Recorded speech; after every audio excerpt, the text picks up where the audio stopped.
Thank you so much to the BPL for inviting me, for Dory for putting this all together, for all of you for coming tonight on what is, at least here in Waltham, has been a really lovely day. And I already have that feeling of dread that we're not going to have too many of those left. So thanks for choosing to spend it with me. I'm putting a link in the chat for some handouts, and we'll talk about the handouts. And I'm going to share my screen. All right, are we seeing that? Okay, great. Yes. All right, and then I'm putting my notes on this other screen. It's a joke, but it's not really a joke that we've been doing Zoom for so long that I should have this down.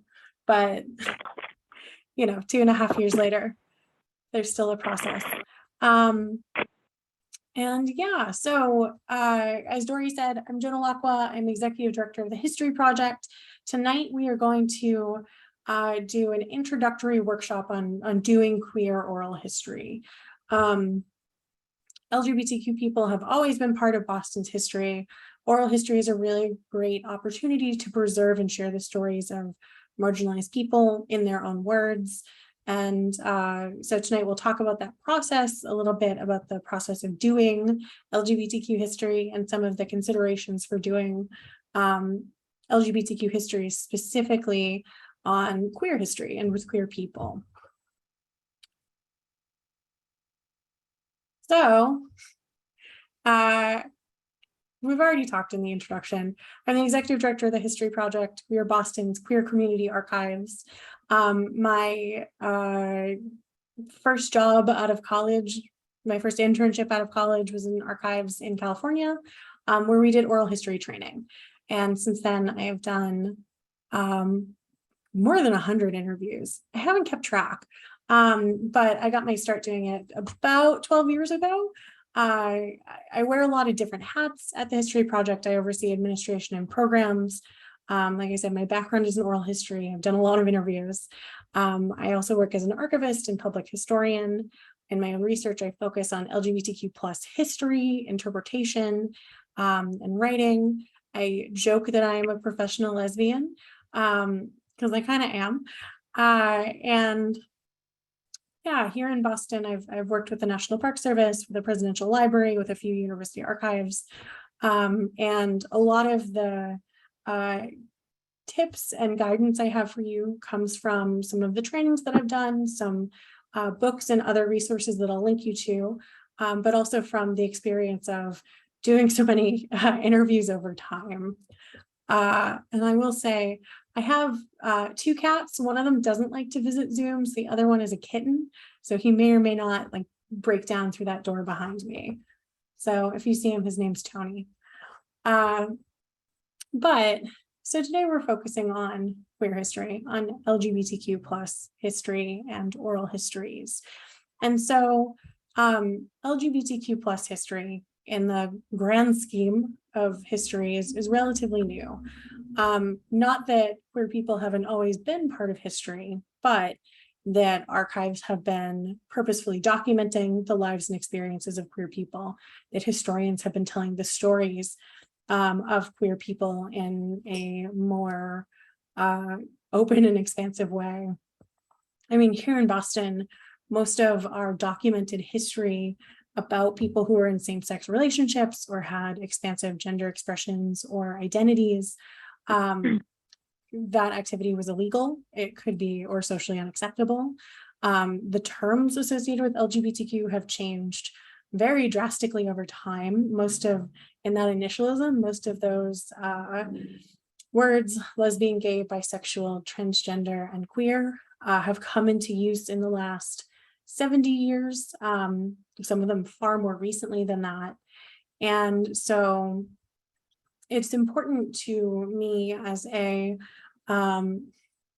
getting older now, but younger lesbian woman to make sure that today, while we have the opportunity that people have the chance to tell their own story in their own words, to make their place in history, to assert themselves on the historical record.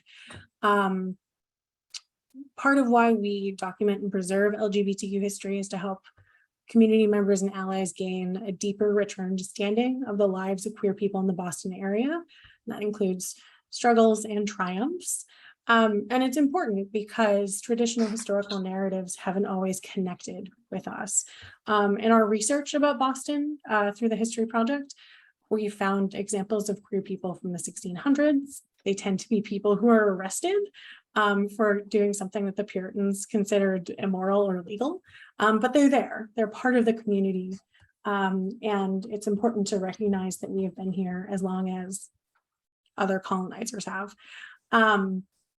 So with that in mind, part of doing queer history is ensuring that records and experiences and stories are preserved in some way.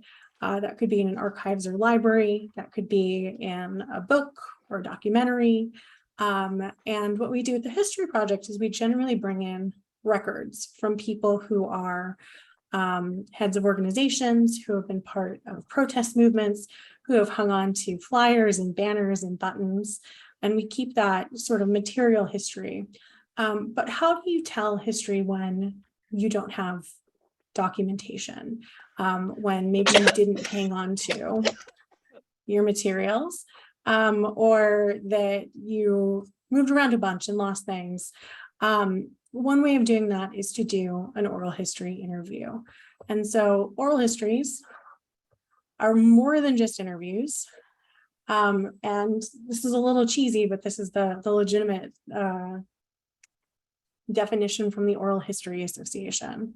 Oral history is a field of study and a method of gathering, preserving, and interpreting the voices and memories of people, communities, and participants in past events. Oral history is both the oldest type of historical inquiry, predating the written word, and one of the most modern, initiated with tape recorders in the 1940s and now using 21st century digital technologies. The materials that we collect in the archives are what historians and authors use to write history.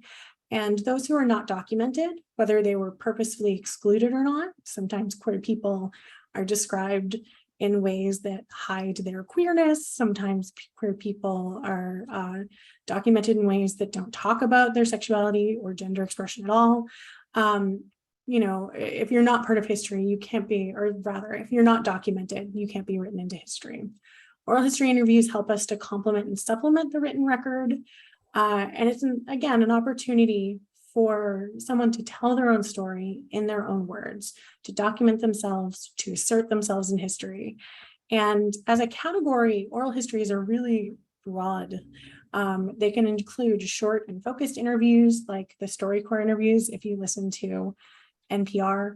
They can be long and involved and huge, like the History Makers interviews, which is a whole website documenting the stories of Black Americans. I think they have over 3,000 interviews.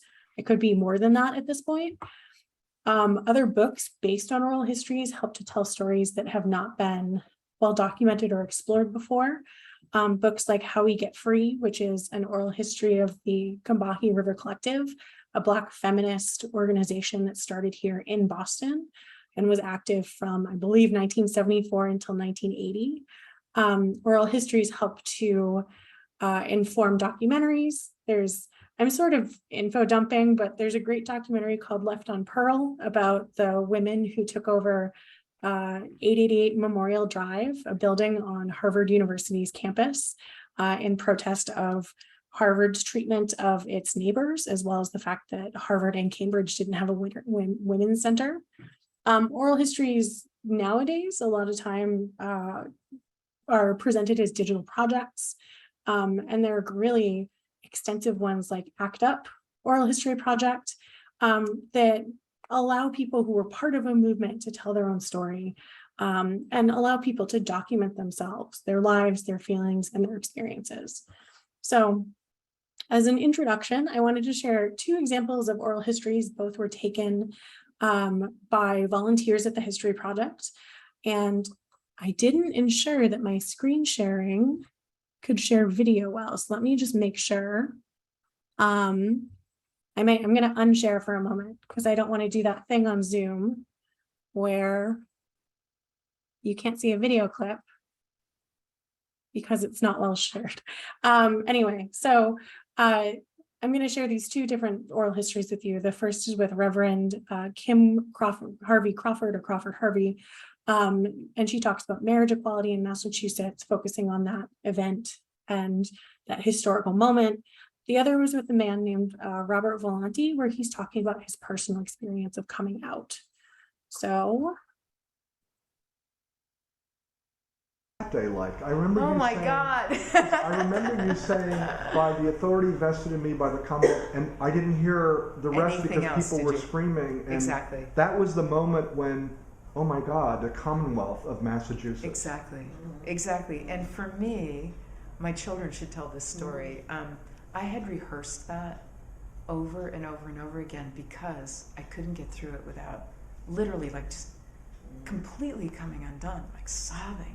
And I would try it like spontaneously, like I'd be in the shower and I'd try it and it was all over, you know. I would try it at the dinner table and the girls were like, Mommy, come on, you can, Mommy, come on, you can do it, you know. Anyway, no go, right? I had never gotten through it before that day. And trust me, like I say to my couples when I marry them, I am the least important person here today, you know. None of this has anything to do with me. I'm just like midwifing you and the great, you know, the great thing that's happening here. I'm trying to make myself really small, and what if I burst into tears, right? You know, so then we have 86 news outlets plugged into, you know, soundtrack and sound system. The place is packed, and I'm like, if you mess this up, you've like messed it up for everybody forever. Like, girl, you have to represent. And still, I'm standing in here going, trying it over and over. I can't do it, right? So I clean it up, I go out there and I'm like, I need a miracle. So I put my hand in the air and I say, and now by the power vested in me, by the, as you heard it, like, I don't know how much I got out. You did. And because the crowd went nuts, it gave me the opportunity to like bite right through my lip and step back and like, be empowered and finish the sentence. And it's hilarious. You can see it on YouTube. And I literally collapse against the back of the pulpit. It's like someone has like shoved me back. Like you're only watching the boys, so you have to watch for that moment. Like, because again, well, the gay men's choir was behind, and they were all behind me. Yeah, but you know, up high because the pulpit's so high. So I just literally like fell back into the wood. That's a great story. Oh my God, it was so wonderful. And I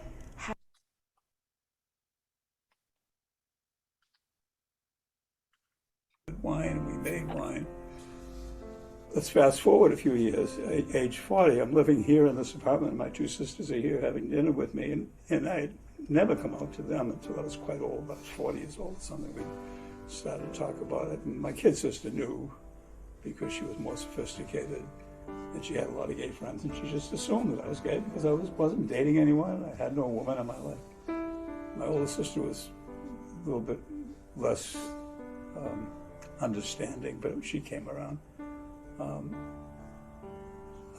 But anyway, we were having dinner at the table, and I said, well, when I told Mom and Dad I was gay, and they dropped their fork into the plate because I said, you what? You told Mom and Dad you were gay when you were 18 years old? And they said, why did you tell us? And I said, because I trusted them and I didn't trust you. It was really kind of interesting. It was a very interesting conversation.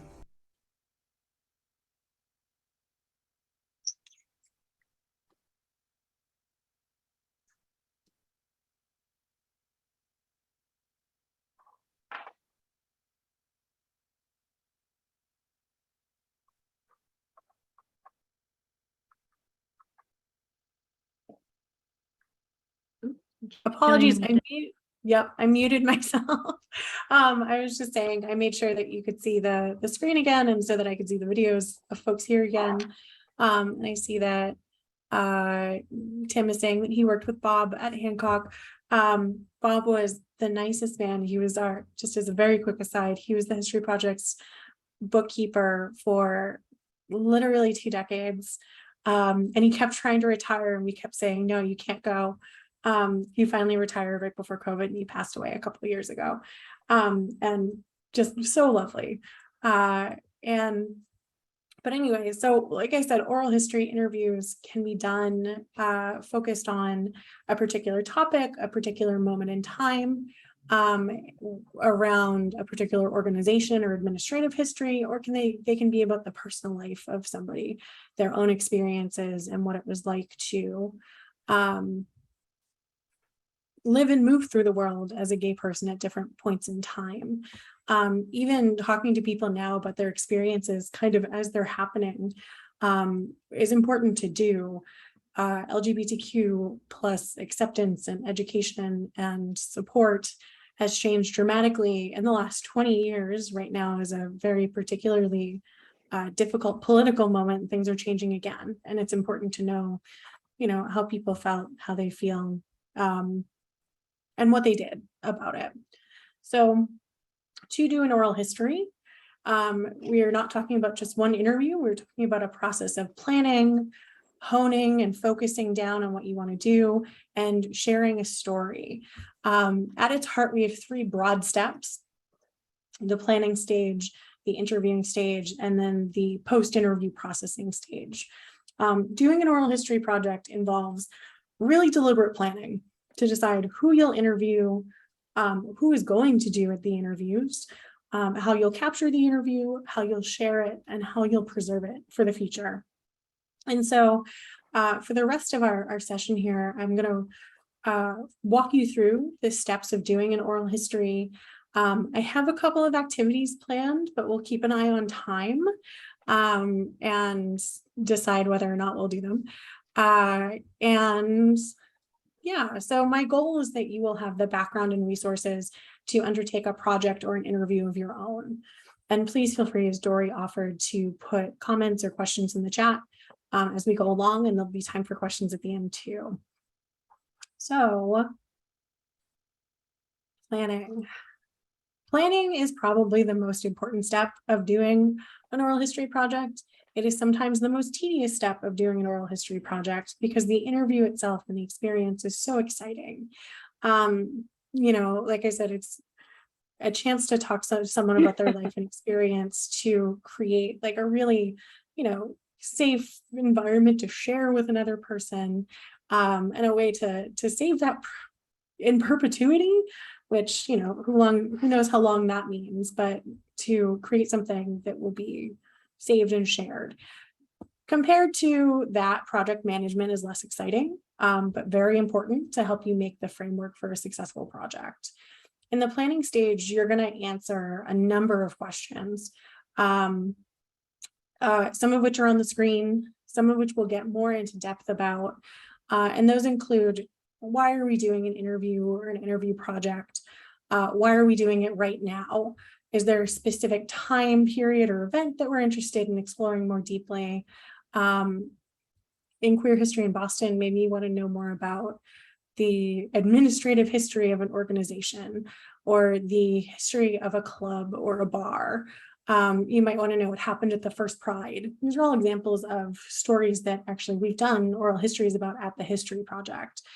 At this stage too, you want to think about what you want to do with that interview. Is it going to become a book someday? Is it going to become a documentary? Are you saving it for your family so that you have a family history? Why is right now the right time to do it? And it's okay if your answer to some of these questions is because I want to, because I'm interested, because I want to talk to this person before they're no longer with us, or even because I have a school project. But at this stage, you'll decide, who are you interviewing? Is this a series of interviews or a one-off? What is the focus of the interview? Is it focused on a community, a location, an event, a family, some other commonality? You'll decide who you'll interview, and you'll figure out who might be advising you in this process. Having a project team or an advisory committee is a really wonderful way to answer some of these questions, especially if you are not part of the community that you're interested in interviewing. It's important to have community buy-in, and we'll talk a little bit more about that. You'll want to think about, how will you literally do this project? What equipment will you use? Are you the interviewer? Are you working with a team of interviewers? Do you have a budget to pay folks? And what will happen to the interview once you're done? And so we'll get into those questions, but not to be a Debbie Downer, but these are the sorts of things you have to run through your mind before you decide to step into a big project or into a series of interviews. It'll help you make it'll lead to the best outcome rather than, and I can tell stories in the Q&A about projects I've done that did not have this kind of planning involved and led to some great stories, we'll just say. So first of all, there are legal and ethical considerations to doing oral history interviews. I'm not a lawyer, I'm an archivist. There's a really great book called The Guide to Oral History and the Law. It has, I think, 3 editions at this point. It's worth it to look at that. In that book, they talk about copyright, they talk about sharing, they talk about libel, but you just want to keep in mind as you're starting ethically, whose story is this? Who are you in relation to the person that you are interviewing? Who is telling the story, and are you only getting one part of the perspective on a historical event or on an organization or club? If you're working with a university or other institution, is there a review board that you need to go through? Do you want to, if you're talking about something particularly traumatic or sensitive, to have a plan in place to support your narrator, the person that you are interviewing? Do you have a plan to support yourself if you're the one who is asking those questions? And these are all, again, important things to consider as you are starting your oral history project. Something else to keep in mind, are you asking about illegal activities? Sometimes this comes up, actually, in particular in queer history, in the history of sexuality. Sometimes you're talking about laws that have no bearing anymore. Sometimes you're talking about drug use or other fill in the blank legal activity. Make sure that your narrator is comfortable talking about those things and you're not asking about something that could get you or your narrator in trouble. The sort of famous example is Boston College series of oral histories, and this is again about 10 years ago now. They had somebody donate a series of oral histories with former members of the Irish Republican Army. In 2012, a federal judge ordered BC to turn over the interview transcripts and recordings of that oral history project. But the narrators were told at the time that they would be able to keep them safe. And so just be aware. Generally, people don't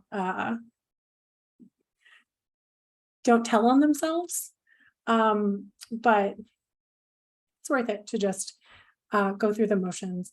The other thing to consider too in terms of ethical considerations is who owns this interview. Historically, the person who is asking the questions asks the narrator, the person answering the questions, to sign a release form, and then the interviewer gains copyright over that interview. There are other options. There are Creative Commons licenses. There are shared authority options. There's even the option to give up the copyright back to the narrator. It doesn't have to be an all or nothing situation there. And I would say, just in terms of these legal and ethical considerations, just be totally transparent with the person that you're interviewing. They are going to be sharing their story and in a way entrusting their legacy to you, and just be sure that you are doing right by them. And there's a community of people, including members of the Oral History Association. If you're interested in doing queer history, you can always reach out to me to help you to answer some of these questions or to find resources. And again, the Guide to Oral History and the Law is great if you are ever curious. And then in terms of equipment, I'm not going to get super into the technology today. There are so many options now. When I started, we were still in that moment between, are we going digital or are we still using cassettes, which is wild to talk about in 2022 that we were talking about cassettes. But now, some people do interviews on their iPhone. The quality isn't always amazing, but it is an option. There are other audio recorders. They're literally called Zoom recorders. that are really user-friendly and easy to use, and not too pricey. You could use a phone line. There's a service called Free Conference Call that will record a phone conversation for you. Both people need to call into the conference line, so the person you're talking to knows that you're being recorded. There are also apps that will do that on your phone. You can use Zoom, Skype, Teams, and do virtual interviews. But regardless of whatever technology you decide to go with, it's just important to practice, to troubleshoot, and to become comfortable with those tools.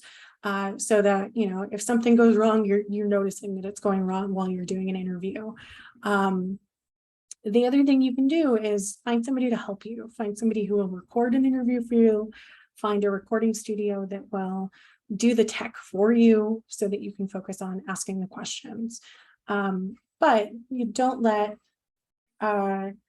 something like technology keep you from having an interview. It's really not too hard to start out on something like a cell phone or like, actually, Dory, does the BPL have anything that people can check out as part of like the library of things? That is such a good question. In this moment on October 20th, we don't. We will very, very soon. We're going to be circulating oral history backpacks, and we will scream this from the rooftops as soon as they're available. So hang tight, and thank you for asking that, Joan.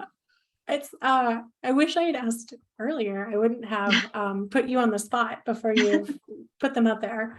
This is the but that's trailer. There we go. It's the teaser trailer. So yeah, so there are tools out there. There's actually, in the same vein as oral history backpacks, the University of North Carolina has an entire guide on the tools that they give out as part of their oral history backpack kit, that you can pick up the same tools and just go through the process that they describe. You don't have to reinvent the wheel. So we're almost to the interview, but you also have to think about long-term access. What is your finished product going to be? Where will it go? Have you already talked to a library or archives? Are you doing an oral history on behalf of your employer or another organization? Have you decided that you're going to create a website or a book or a reunion exhibit or a film for your grandma's birthday? You know, what are you going to do with these interviews? Why do you have them? And you need to consider if they're going to be shared publicly or privately, and you need to let the narrator know what your plan is when you do the interview. Again, all for the sake of transparency, and to make sure that you are paying attention to their needs and wishes as well. I will say, we can talk more about archives. Not everything on the internet is saved forever. Just because you put it on YouTube or Facebook or another TikTok doesn't mean that it will always be there. And so you really have to think about, you know, do we have a plan for this in the long term, or is this something that is going to be ephemeral? Like I said, a video for grandma's birthday, maybe you don't need to save that forever. But I'm not you or your grandma, so I can't answer that for you. And then we're at the interview. Finally, we've done the planning. It involved a lot of preparation. And now, before you get to do the interview, you have some more preparation to do. The first thing you're going to do is create a research dossier. And I would guess, depending on interview or interview projects that I do, I might spend up to 20 hours researching before an interview. And that could be creating a whole packet of information on the person I'm going to interview, doing historical research about them and their work, learning about organizations they've worked for, reading articles about them, getting a copy of their CV from them. And I very awkwardly always let my narrator know that I've done this work, that I have done the research into their life, but that I want to check in with them about what we will be talking about and what they believe their own background is, not what they believe, but what their own background is that hasn't been documented in this way. Depending on who you're working with, you can do a pre-interview. And in that link to handouts that I shared, there is a short pre-interview questionnaire that the History Project uses. It is a very general one. It asks questions like, what are some organizations that you were part of? Is there a certain historical moment you want to talk about? How about your family life? Where did you grow up? What did your parents do? How many siblings do you have? That sort of thing that helps you to create your question guide. And that's what you're doing when you're doing this research and this pre-interview. You are creating a set of questions for the interview.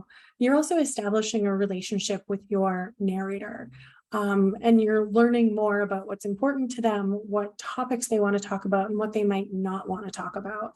I put lines and veils on the slide here, which is not an oral history term. It's actually a tabletop gaming term. So like Dungeons and Dragons. Usually before you start a game, you will determine what other players are comfortable with. The framework actually works really well for oral history, and I'm sort of outing myself as a nerd who plays D&D. But it allows you to ask your narrator, are there topics that you want to cover? Are there topics that you want to get into detail about? Are there topics that you want to mention, but not get into detail about? And there are topics that you want to avoid altogether. And that could be, some people don't want to talk about their family at all. Nothing about their partner, nothing about their family life, nothing about their early life.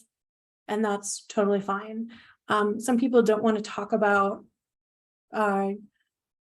difficult parts of history. They don't want to talk about, violence against the gay community or sometimes specific protests that they've been part of. Sometimes they want to go into a lot of detail about those things and, follow their lead about what they feel comfortable with. But again, being transparent, being respectful, and making sure that your narrator is comfortable. I am always upfront with the people that I interview, that when I ask them a question, they can answer it in as long a time they want or as short as they want, that they can pause or stop recording, or that they could tell me, no, I don't want to talk about that, or no, I don't know about it, or whatever. They are, again, the person who is sharing their story with you, and being able to be respectful of their wishes is incredibly important. And so at the end of this research period, you'll create your question guide. And in that set of handouts, there is also a question guide.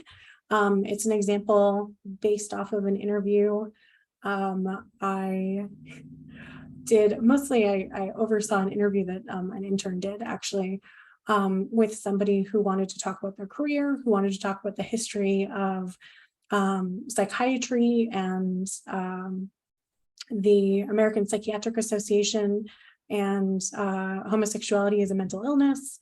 And so you'll see in that question guide, based on the pre-interview we did with this person, and along with the research we did on their life, how we kind of came up with some big topics and some more targeted questions to guide the interview.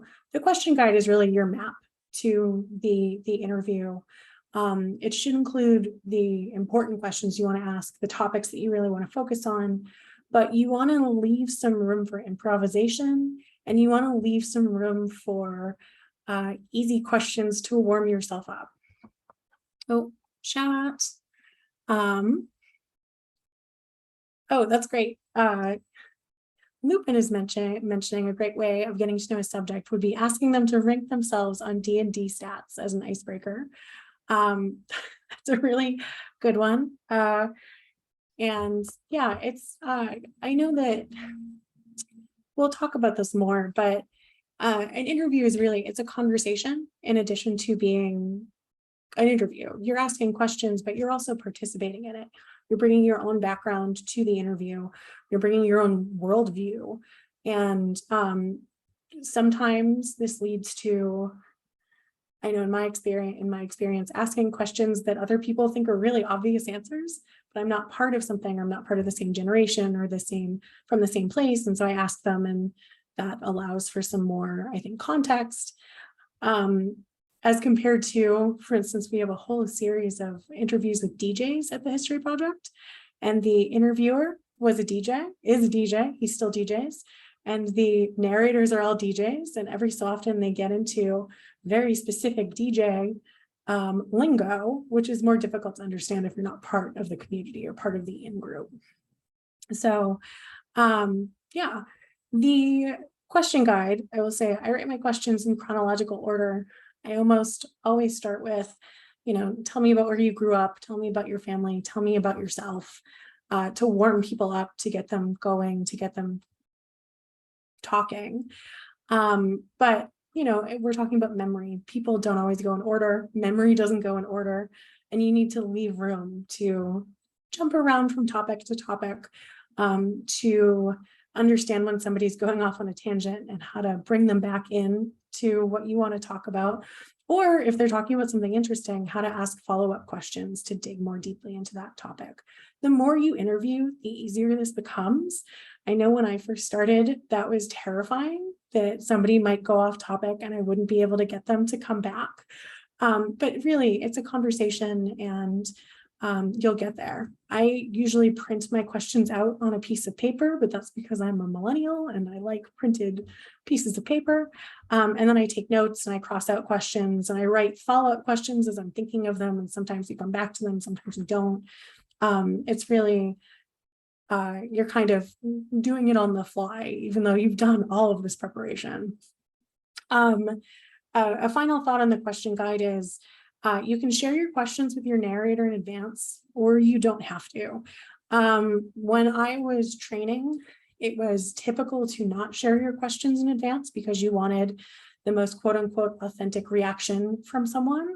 I find though that when you are working with somebody who you don't know well, or who you want to ask about a very specific topic, or who is talking about something that happened a very long time ago, that they appreciate having the time to start thinking about what their responses might be. I haven't found that this has led to particularly scripted answers from people. You're still having a conversation with someone, but that was the fear, was that somebody would come up with their monologue on some topic and that it wouldn't really be as authentic an interview.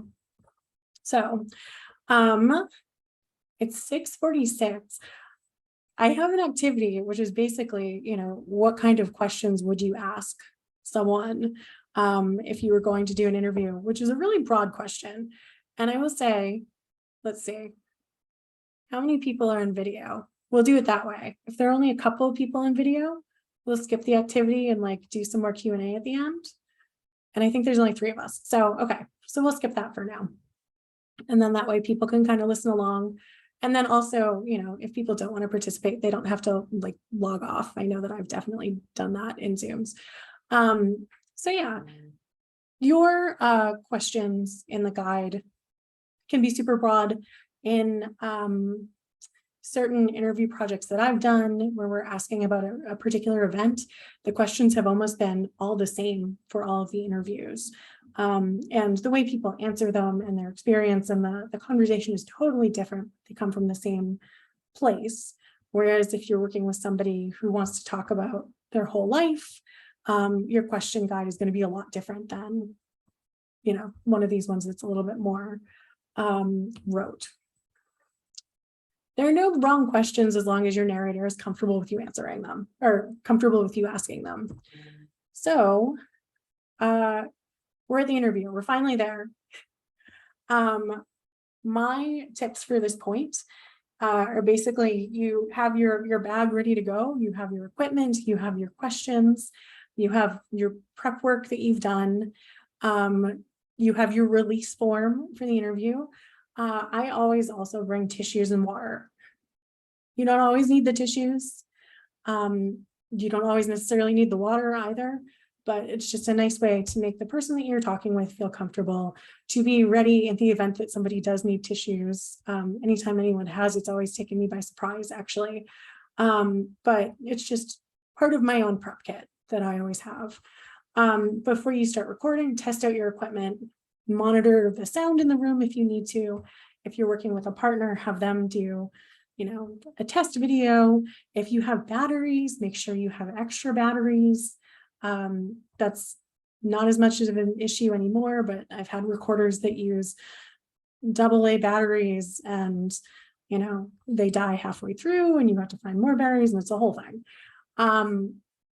You also want to make sure that you are comfortable enough with your equipment that you will notice if something has gone wrong, that you will notice if it has stopped recording or if it is not recording. The horror story of oral history interviews is that you've done the whole interview and then you realize that you didn't record anything.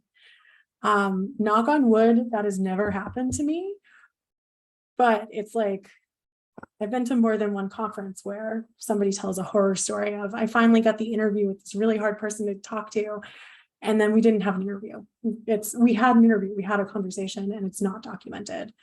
The final thing I do before we record is I ask my narrator if they have any questions or concerns.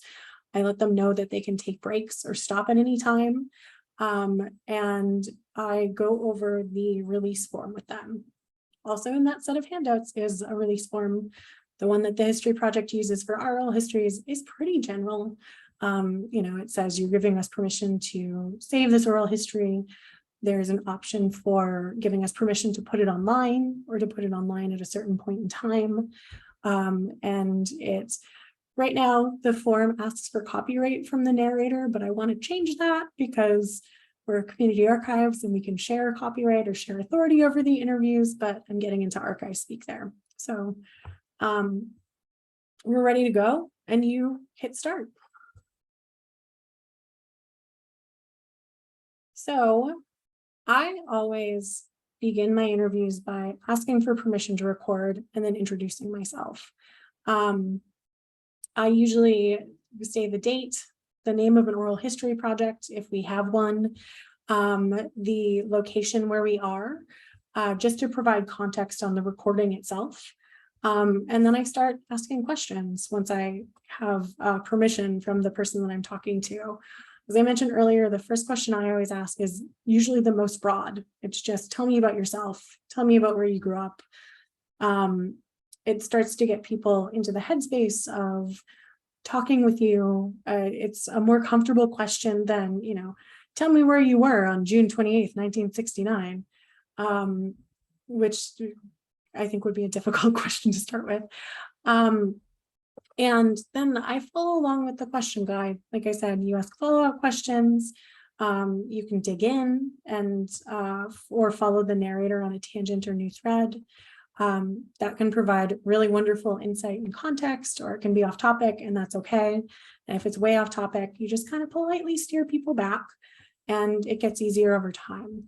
I should mention, and I should have mentioned a bit ago, is that I also, in doing oral histories about LGBTQ plus history, talk to the narrator in advance about language. Some people, queer actually is a really great example. Some people love the word queer, they use the word queer. Some people were part of the efforts to reclaim it in the late 80s and early 90s. And then some folks consider it to be a derogatory term and they don't like it and they got upset hearing it. I've talked to women who hate the word lesbian, who call themselves gay women. It's just, language and labels are very personal. They're, the words that you use to describe yourself and to connect yourself with community are personal. And so just make sure that whatever the word is that you're using, what your narrator feels most comfortable with. I know that, you can say queer and it can shut everything down, and you don't want to do that. You want to make sure that, everyone's kind of on the same page. I will say, be sure to take breaks. I never go for more than an hour if I can manage it. I usually have my cell phone on do not disturb with the clock up, and I keep an eye on how things are going. around an hour. I usually ask if folks want to take a break. If we're close to the end, sometimes you push a little further. But at least in my experience, going much longer than that, people get tired. They want to stretch. You can come back another day. You can take a break and come back to the interview. It's just good practice to not totally exhaust the person you're talking to. And then finally, once you're done, thank the narrator, stop recording, and have them sign the release form. Do not have them sign the release form until after you have completed the interview. And that's just because they don't know what they're going to say before they talk with you. And at any point, until they sign that release form, they can decide to stop. And that's okay. Some people do stop partway through an interview, or say, I need to stop for today and let's pick this up later. And as they're the ones who are entrusting their story to you, you just have to be respectful of that and let it happen. I've heard stories again from other oral historians that they had a really great interview and the narrator was like, I don't really want this on tape. And it's their story and it's their experience and that's their decision to do. And you have to respect it as somebody who is there to document and share and save that story. But most of the time that doesn't happen. And you have a great interview and you save it. And then you get home and you process it. The joke that I wrote on this slide or on my notes is processing. It's not just for lesbians. So hopefully that's funny and I'm not just overtired from this week. Depending on the technology you use, you'll have to store your interview somewhere. Maybe that's in the cloud, maybe that's on a hard drive or USB. If we're using electronic recorders and not tapes, I hope no one is using tapes anymore unless it's for like a really specific artistic purpose. Just make sure that you create copies, that you have it backed up. After the interview, you will need to index and transcribe the interview. The indexing process is like creating an index for a book, and it's important for you and for researcher access purposes. It helps to guide somebody who's accessing an oral history to a certain spot or a certain topic. When I create indexes, I usually listen to an interview and write down the times when the topic changes. And then that's how I will index an interview. And so it might be, 0 introduction, 1 minute, 30 seconds coming out, 5 minute, 20 seconds going to a gay bar, something like that to create better access to the whole interview. Some researchers will sit down and listen to an entire interview. Most researchers won't sit down and listen to an entire interview unless they know that it's going to have something they want to know about in it, which sounds very harsh, but it's kind of the reality of access. So you have to index and you also have to transcribe the interview. Totally upfront, I hate transcription. On a personal level, some people love to transcribe. I'm not one of those people. But to transcribe an interview is to write down using timestamps everything that somebody has said in the interview. And that's both the narrator and the interviewer. Depending on your preferences, you might include sounds in the background or in brackets, somebody coughs or something like that.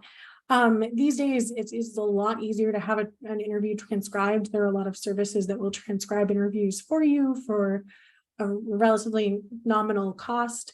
Or you could use something like YouTube, which provides a preliminary transcript. It's not going to be perfect, but it's going to be probably easier than if you had sat there for several hours writing a transcript. Transcripts will include timestamps to match the audio to the written transcript, again, so that researchers or anyone looking to access the interview knows, about when they want to listen to hear about a certain topic. And the transcripts are incredibly important for accessibility. They are now, a super easy way to create captions. Before captions were so prevalent on the internet, and I feel like it's wild to say that now, but before it was so prevalent, it was always important to have the transcript available with the recording, so that folks could know what they were getting into. A transcript then has to be audited. In a perfect world, one person transcribes the interview and then a second person audits it. And auditing is the process of listening to the interview and reading the transcript and editing it as you go. It is a slow process, but it is important to ensure that the transcript is as faithful to the recording as possible. It's a really great way of getting somebody else in there to listen to someone say a word that you might not be able to understand, or to parse out overlapping voices. And, you know, it helps to untangle those moments. And again, to make sure that the final transcription is as faithful to the recording as possible. Auditing is also a great opportunity to make sure that names and places are spelled correctly, that, you know, my note is that I keep a running list of names usually when I'm doing an interview, and I check with the narrator later on to make sure that I'm spelling names correctly. I've done interviews with scientists where I had to look up scientific names for things and then had to check with them to make sure that it was the right word. So it's just, again, all in the service of making the most faithful transcript as possible. When you are done with this process, and it might be at the end of your oral history project or the end of your interview, share a copy of the interview and the transcript with your narrator. Thank them profusely for spending the time with you, and try to keep them updated on the project and what you're going to do with the interview. And then you know, share and archive it, and whether that's for your own research or on social media or with a repository, unless your narrator has said do not, you know, put it online or something like that, you're done. You have the entire oral history completed. If you're doing a project, you might be going back to do another interview.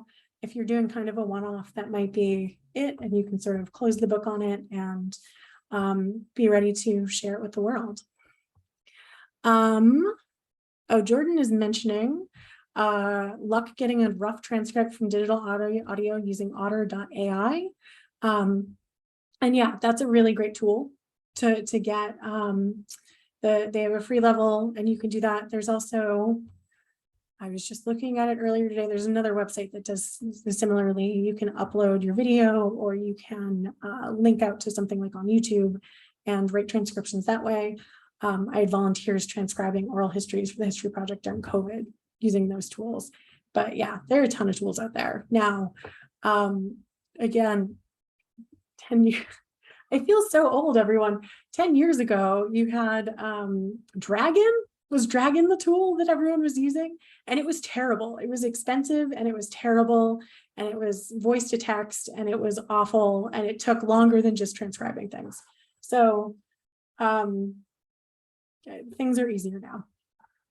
So as we wrap up, I wanted to make sure that we had time for questions. Just a few tips about doing oral histories. You know, become familiar with the process and the end products of an oral history project by exploring other oral history projects. Listen to interviews, look at the end products that people come up with, and get a sense of how people are doing oral histories, or how people have done oral histories and how you might do it differently.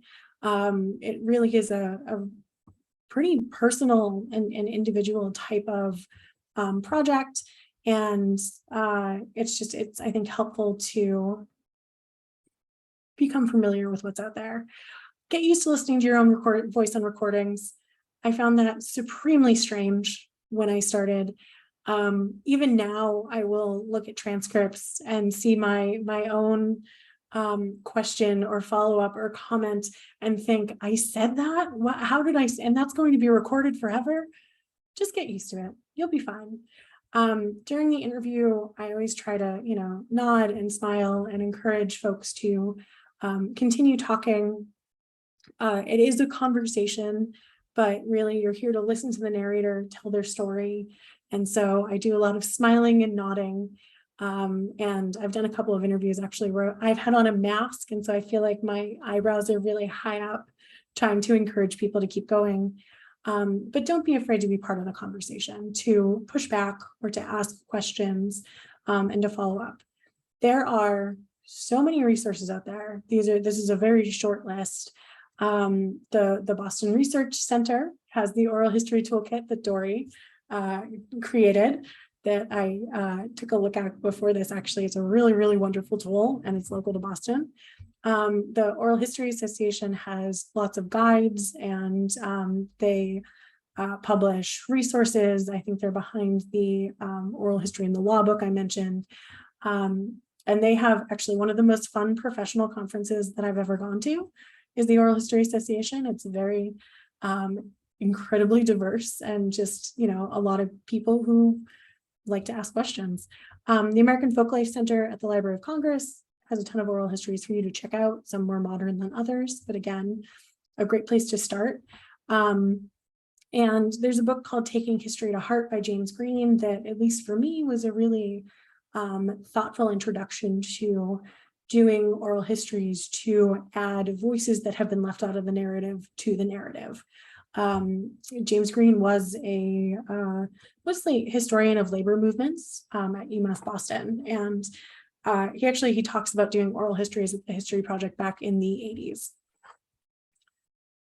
And then I just wanted to point out, if you want to Google, there are a couple of great oral history projects online that specifically focus on queer oral history.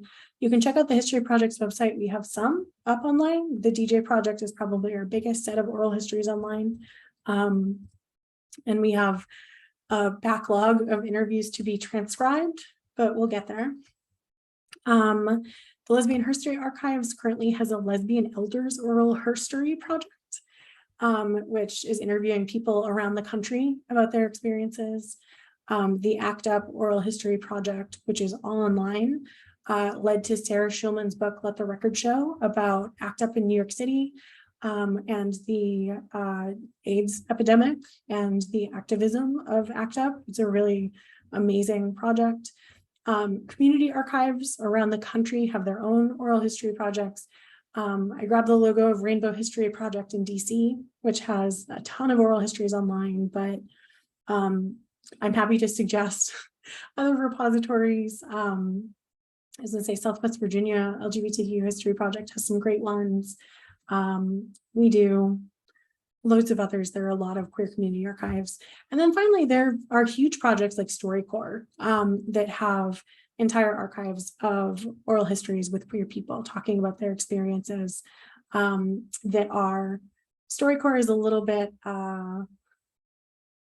polished, we'll say polished, well edited, but most of them are very touching, and they have made a point to organize their interviews into different categories. So you can easily find queer oral histories or other topics. And that leads us to some time for Q&A. First of all, thank you for being here with me for this conversation. I know this is being recorded. We're going to talk now, but please feel free to reach out to the History Project at info@historyproject.org. Generally, I check that email address, but we are always happy to answer your questions, or if you're looking for certain historical resources, to point you in the right direction, or to point you to our own collections here in Boston. And with that, I'm going to stop sharing my screen. And I am happy to answer questions, or if anyone wants to talk about oral history projects that they've done, I'd love to hear about them, because they're, I don't know, I really do love oral history. And I'll just briefly interject, if I may. If folks would feel more comfortable asking questions if I turn off the recording, I'm happy to do that. Anyone feel any kind of way?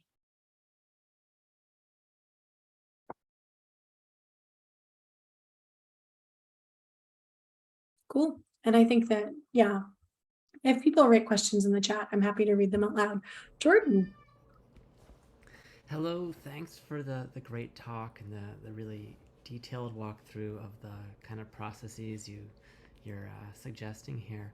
I had one question. Do you ever use or suggest a process in which the interviews and the transcripts are kind of returned to the interviewee prior to further sharing, such that they can add clarifications or amendments? I might imagine there's arguments to either side that you've already thought through. Thanks. There's, no, thank you for that question. It's a good one.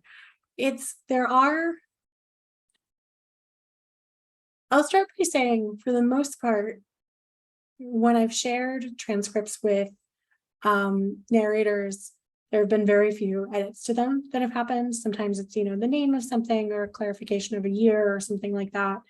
Every so often I've worked with somebody who really wants to change the transcript. And in past position, the way that we did that is that we added their comments in brackets to different parts of the transcript. And so the transcript itself became a different, more of a collaborative document, I would say. And there is definitely a benefit to that. It gives people the opportunity to clarify what they're saying, to add on things that they might not have thought of in the moment, or to edit themselves, which, like, I joke, I'm a historian. I can tell you the decade most of the time, and a lot of the time I can get the year, but every so often, you're off and you notice it later and you want to make sure that you're right. A lot of the time though, I haven't had people come back and give me edits. So most of the time I don't include that as part of my process. But that's not to say that it's not worth doing. Most of the oral histories that I have done in the last several years have been one-offs rather than part of a larger project. And so that, I think, allows for more time to talk back with the narrator and develop more of a relationship, and give them the opportunity to comment on the final product. The other thing I was going to say, I've only had one oral history where I've had to redact something. Usually people don't say anything that's going to get them in a lot of trouble. People talk about, we're on the recording with the Boston Public Library, which actually was a site of an entrapment sting in 1974, which is how GLAAD, GLBTQ Advocates and Defenders, was founded. And so people talk about public cruising, these sorts of things that are technically illegal, that they're probably not going to get in trouble for now. The one person I had to redact mentioned a coworker who they then, after looking at the transcript, came back and said, actually, I'm in the middle of a lawsuit with that coworker, so we should probably, and we ended up bleeping. When I started doing oral histories, the standard was not to edit anything and not to allow the narrator to add anything. I don't think that's fair. I also don't think that that is really in the spirit of having a collaborative and transparent relationship and conversation with someone else. So yeah, did that answer the question? I kind of went off. I mean, yes, that's really helpful. It seems like there's sort of some positive and negative aspects. I'm kind of hearing that in the discourse of oral history, there was a sense of prizing authenticity, which now we've shifted away from, and maybe we're interested more in a kind of dialogic kind of method. Yep, exactly. And that's dialogical. If you read James Green's book, he uses the word dialogical a million times.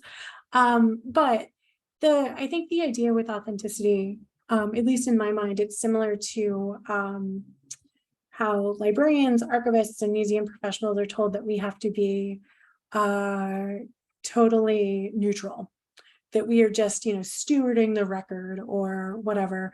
And especially when you are a queer person doing queer oral history, I'm not a neutral party in that. And so what's the point of pretending that you're being neutral when no one is ever really neutral? Everyone's subjective. Similarly, with this idea of authentic reactions in oral histories, memory is difficult. Your memory changes over time. Every time you remember something, you're remembering yourself remember it, is how it works, if I recall. So there's not like one historical truth to an event or to someone's life, or there's the interpretation and the perception of it. So doing things in the,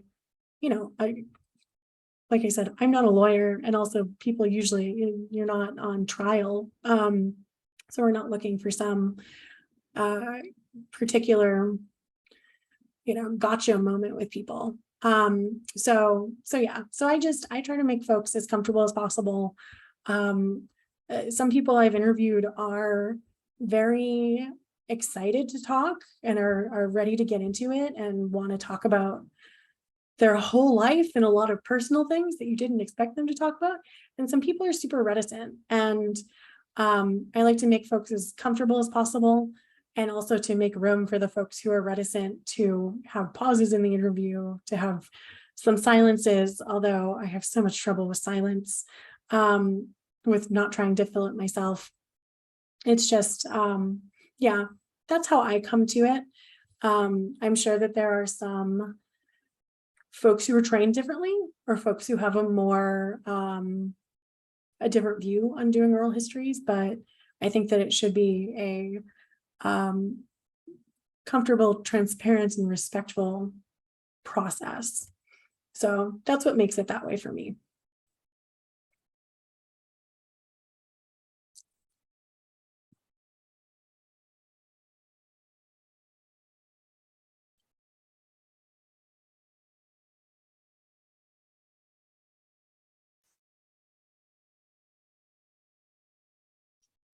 And yeah, if folks have done interviews of their own, or are interested in starting an interview, an oral history project, feel free to share. Like we have until 7:30, right, Dory?